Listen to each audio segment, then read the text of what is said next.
बिस्मिल्लाहिर्रहमानिर्रहीम। अस्सलाम वालेकुम वरहमतुल्लाहि वबरकातुहू। नन्हे मुन्ने नमाजी जब मोटरवे से मुल्तान के लिए सफ़र करते हुए रास्ते में मगरिब की नमाज के लिए रुके। ख़वातीन की नमाज के लिए मुख्तस एरिया में अभी खड़े खड़े जगह का जायज़ा ही ले रही थी कि ऊपर नीचे की उम्र के 4 बच्चे खेलते कूदते कमरे में दाखिल हुए। उनमें से एक बच्चा अजान देने लगा। मैं नमाज़ पढ़ने लगी तो अचानक अंदाज़ा हुआ कि कमरे में एकदम खामोशी छा गई है। वो चारों बच्चे मुझसे आगे सफ़ में तरतीब से खड़े हो गए। नन्हे मुन्ने नमाजी क़याम में खड़े, चारों बच्चे बाअदब खड़े थे। एक बच्चा मुसलसल ऊंची आवाज़ में नमाज़ पढ़ रहा था। मुझे लगा कि शायद सबसे छोटे बच्चे की तिलावत है। मेरी नमाज मुसलसल उस बच्चे की तिलावत से टकरा कर महजूज़ हो रही थी।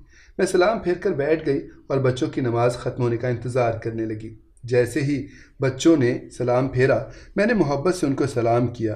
पूछा, सबसे छोटे का क्या नाम है? इब्राहीम है। बड़े का नाम मोहम्मद। बड़ी बेटी 8 साल की थी। वही सबका तारुफ करवाने लगी। मैंने पूछा, इब्राहीम, आप ऊंची तिलावत से नमाज़ पढ़ रहे थे? तो बड़ी बच्ची ने एकदम से जवाब दिया, नहीं, वो तो मैं थी। इब्राहीम अभी 4 साल का है, इसको नमाज सिखा रही हूँ तो मैं ऊंची आवाज़ में नमाज पढ़ती हूँ। मुझे इन बच्चों पर और साथ बैठी उनकी वालिदा पर बेहद प्यार आया। दिल चाहा कि उनके माथे चूमूं, उनको बोसे दूं। कैसी मोहब्बत से नमाज को अपना रहे हैं। नन्हे मुन्ने नमाजी सोचिए, 4 बच्चों में जिनमें सबसे बड़े बच्चे की उम्र 8 साल और सबसे छोटे की उम्र 4 साल हो, तो बाकी 2 की उम्रें 8 और 4 साल के दरमियान ही होंगी। इस उम्र में पुख्तगी का ये आलम कि छोटा बच्चा वालिदा के साथ नमाज नहीं सीख रहा, बल्कि 8 साला बहन उनकी नमाज की मुअल्लिमा है। इब्राहीम वो मोटी मोटी आंखें खोले हैरत से मुझे देख रहा था, जैसे सवाल समझने की कोशिश कर रहा है। दूसरे बच्चे हंसने लगे, कहने लगे, इब्राहीम फजर नहीं पढ़ता, बाकी सारी नमाजें पढ़ता है। मैंने बड़ी बेटी से पूछा, अगर आपको कुछ चाहिए हो तो आप अल्लाह से मांगती हो या अम्मा अब्बा से? कहने लगी, अल्लाह से। मैंने सवाल किया, फिर क्या होता है? वो चीज़ मिल जाती है या नहीं? उस बच्ची के जवाब ने मुझे हैरान कर दिया।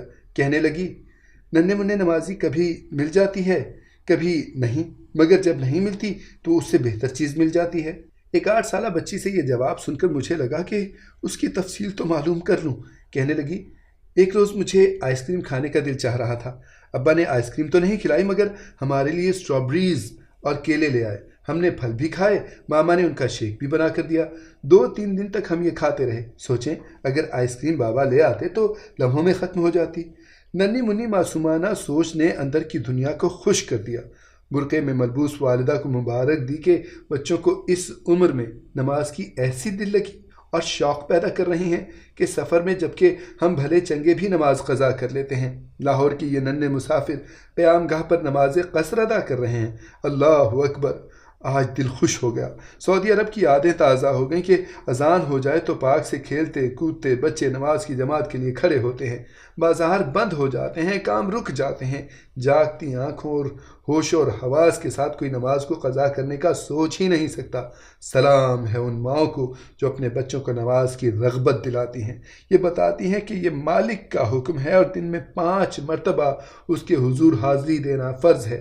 जिसने नमाज को पकड़ लिया, कायम किया, उसने रब की रहमत का राज पा लिया। जो रब के हुजूर 5 वक्त शर्मिंदगी और दिल की तमाम तर तवज्जो से हाजिर हुआ, उसने अपने दिन को ज़ाया होने से बचा लिया। मैंने वालिदा से इजाज़त ली कि आपके बच्चों की तस्वीर ले लूँ, तो उन्होंने कमाल फ़राख दिली से इजाज़त दे दी। बच्चों को कहा कि सब ज़रा फिर से खड़े हो जाएं ताकि मैं तस्वीर बना लूँ, और नन्हे इब्राहीम ने तस्वीर से बेनियाज होकर फिर नमाज़ पढ़ना शुरू कर दी। सजदा रेज़ हुआ तो दिल ने कहा कि मालिक को इन मासूम बच्चों के सजदों पर कितना प्यार आता होगा, और इन हसीन अदाओं के तुफ़ैल वो क्या क्या अताओं के सिलसिले होंगे जिनसे मैं और आप फैज़याब हो रहे हैं। वो तो बस मालिक ही जानता है। मालिक हमारी औलादों को और हमको अपनी राह की तरफ मोड़ दे, और हमको शौक़ वाली इबादत और ज़ौक़ वाले सजदे अता कर कि हम तुझको मना लें। ये थे नन्हे मुन्ने नमाजी की दास्तान अजीब।